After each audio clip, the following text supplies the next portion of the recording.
ঘর গুছিয়ে রাখার পারফেক্ট কোনো নিয়ম হয় না। একেকজন তার ঘরকে একেকভাবে গুছিয়ে রাখে।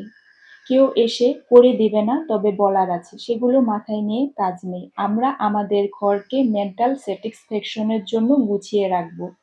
সবার কাজ করার ধরন আলাদা, গুছিয়ে রাখার প্রসেস আলাদা। তাই আমরা যেরকম সুবিধা আমরা সেরকম ভাবে আমাদের ঘরকে গুছিয়ে রাখি। আর অগোছালো ঘর সবারই হয়, আমারও হয়।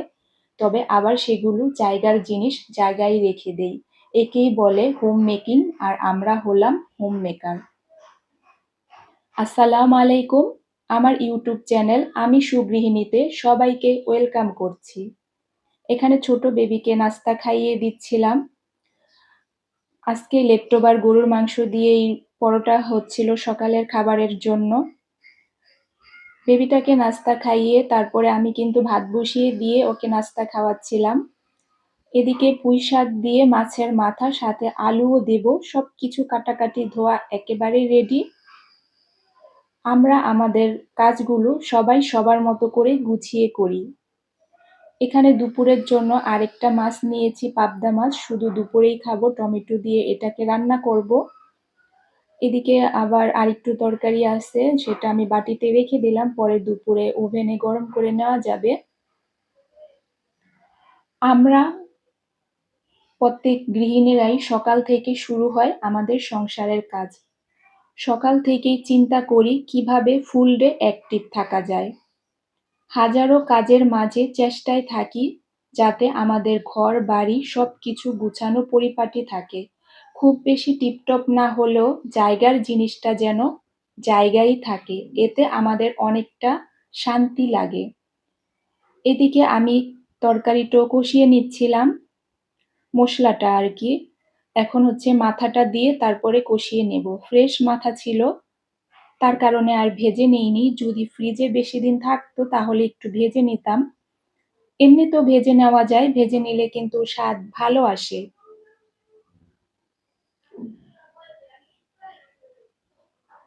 তো এখন আবার ঢাকনা দিয়ে ঢেকে রেখে দিলাম। অনেকক্ষণ পরে এসে নাড়াচাড়া দিয়ে এটাকে ভালোভাবে কষানো হলে তারপরে আলু আর পুঁই শাকের যে ডাঁটগুলো কেটে রেখেছিলাম সেগুলো দিয়ে দেব। প্রতিদিন আমরা যত অ্যাক্টিভ থাকি বা প্রোডাক্টিভ থাকি, আমাদের কিন্তু স্বাস্থ্যের জন্য, মনের জন্য ততটাই ভালো।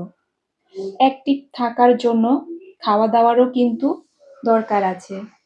তাই প্রতিটা গৃহিণীর কিন্তু নিজের প্রতি নজর দিতে হবে।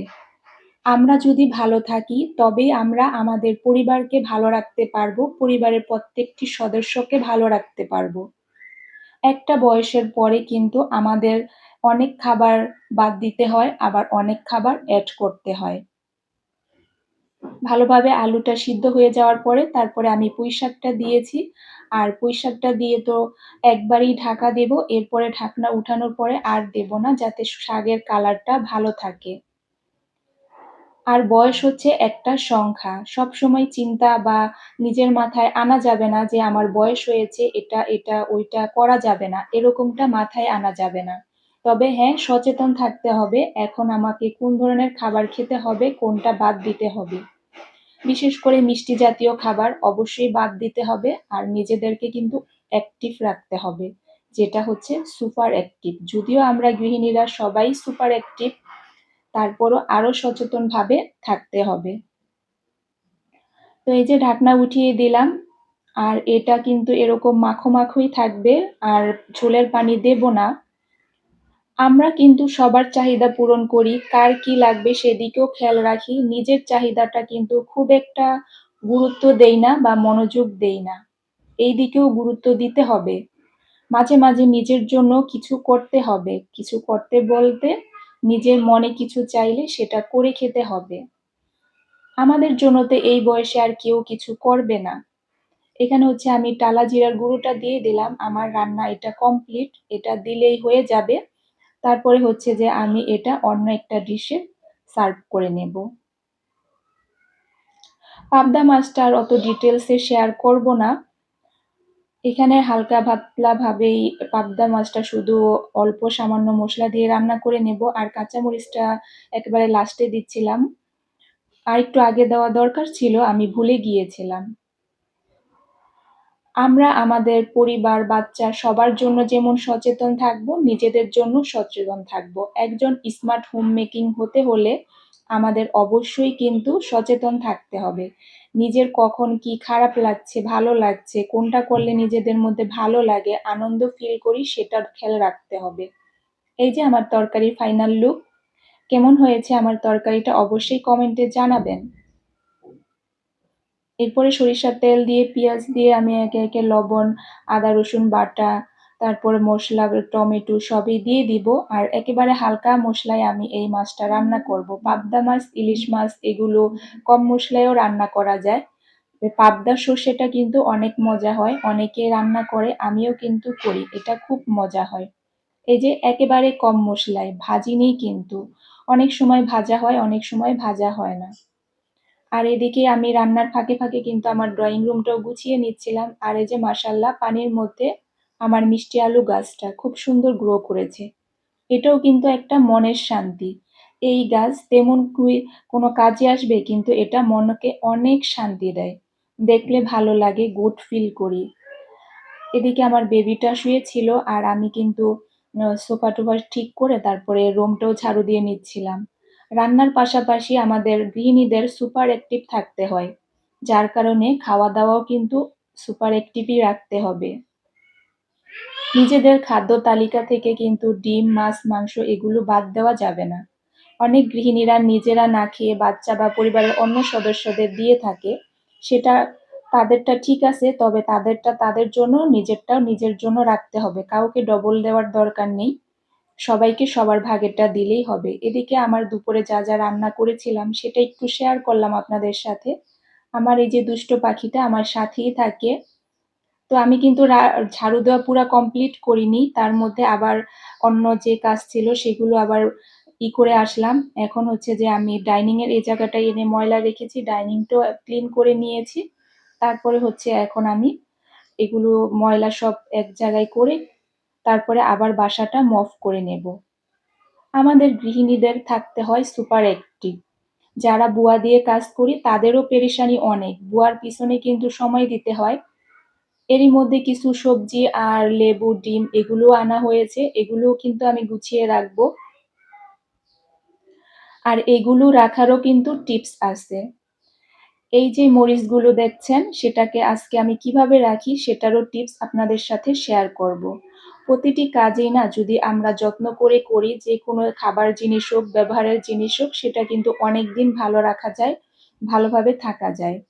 এই যে আমি ঘর ঝাড়ু দিয়ে মরিচগুলো ধুয়ে রেখেছিলাম, ধুয়ে এখন আবার কাপড়ে শুকা দিয়ে রাখবো। এইটা যখন পুরোপুরি পানি শুকিয়ে যাবে তারপরে এই যে বুটাগুলো ছাড়িয়ে নিব।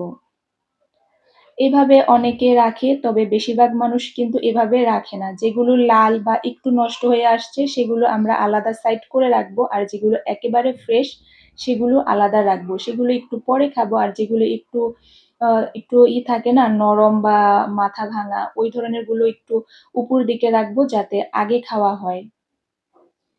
সব কাজেরই টিপস ফলো করলে দেখা যায় সেই কাজটা সুন্দরভাবে হয় আর জিনিস অপচয়ও হয় না। আমাদের গৃহিণীদের কিন্তু সব দিকে সচেতন থাকতে হয়। একজন স্মার্ট হোম মেকিং এভাবেই হয় না।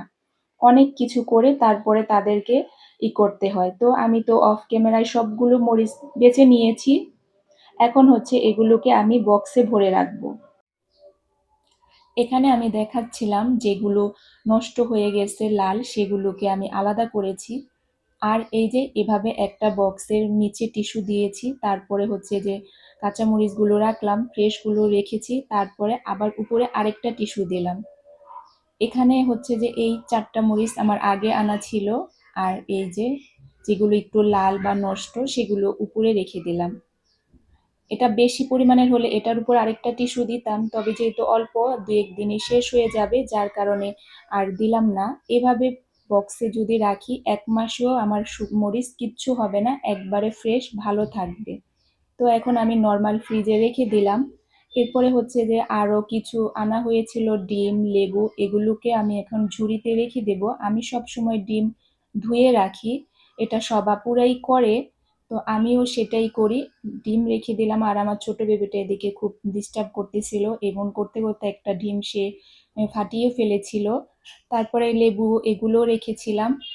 এরপর হচ্ছে কিছু ধনিয়া পাতা আনা হয়েছিল। এখনকার ধনিয়া পাতা তো একটু মাথাগুলো শুধু নিতে হয়, কারণ হচ্ছে যে ইগুলো অনেক শক্ত থাকে। এই যে একটার পর একটা কাজ করতে থাকি, তার জন্য কিন্তু অনেক এনার্জির দরকার হয়। খাওয়া-দাওয়া যদি প্রপার ভাবে না হয় তাহলে কিন্তু আমরা অসুস্থ হয়ে গেলে আমাদের এখন কিন্তু দেখার কেউ নেই। তাই নিজেদের খেয়াল নিজেদেরই রাখতে হবে। ভালো লাগলে লাইক, কমেন্ট, শেয়ার এবং সাবস্ক্রাইব করতে ভুলবেন না। পরবর্তী ভিডিও দেখার আমন্ত্রণ।